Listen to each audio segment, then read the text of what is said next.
And when people think about vision, they think about I have to define the end, right?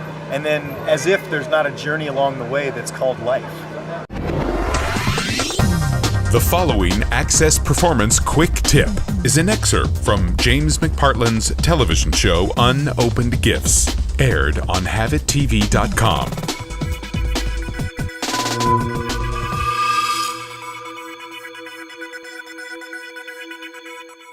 The dash, right? The life between birth and death is really, to me, the distinction between life in the stands versus on the court. Now think about it from the perspective of a tennis match. You're watching two world-class players, and you're in the stands.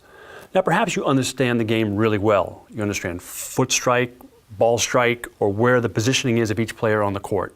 Okay, but the difference between in the stands and on the court, when somebody's firing a tennis ball at you 120 miles an hour, is the dash, is life on the court, is where things really happen.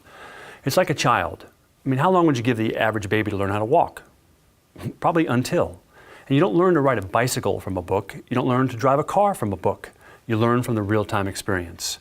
It's a bit like the America's Cup, right? Recently, when that was this amazing matchup in San Francisco. What do great sailors do? They take the feedback from the wind, from the conditions, and from the results from the final day, and they adjust accordingly. They adjust the sails.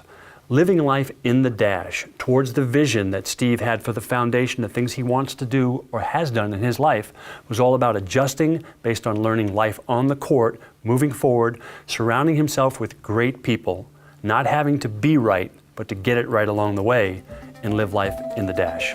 The way people think about vision, if you applied that to life, the vision of life would be we're born and then we die, right? Because that is the beginning and the end. And when people think about vision, they think about I have to define the end, right? And then as if there's not a journey along the way that's called life. And I think that's true of vision. The idea is to birth an idea. And a CEO or a leader really has one very unique capability in an organization. And that's the ability to make go decisions. Let's do this, right? That's what a CEO gets to do. That's the joy of the job. And then conversely, let's stop doing this because it's not working and do something differently, or let's adjust course a little bit. Yep. But you don't have to manage every bit of it, right? You have to experience it, be there, and as you experience it, make adjustments and incorporate the people with you into that process, and ideally let them be the one steering, if you will. But again, you go back to that metaphor of life, and you think about, when people think about vision, they often think about, okay, I need to know the end. Well, that's like saying for life, I just need to know I'm going to die. Well, we all know that, right? What we don't know is what the journey's going to be like, what enriches us. And the whole point is to experience it, right? Life's in the dash, as they say, right? So are you experiencing that journey? And to have a vision and then turn everyone loose to go execute it and then come back at the end and say, oh, look, it happened, would be incredibly unfulfilling.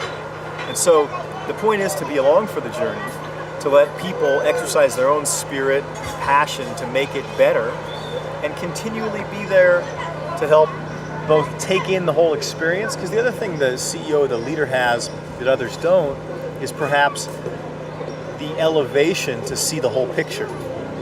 To say, yep, you're right, what you're suggesting makes perfect sense in this moment, in this time, but it takes us a little bit in the wrong direction perhaps. What if we X, Y, Z, right? Or what if we do something slightly different? Oh yes, that gets to the spirit of what I'm trying to do, but it moves us forward in the direction of the vision.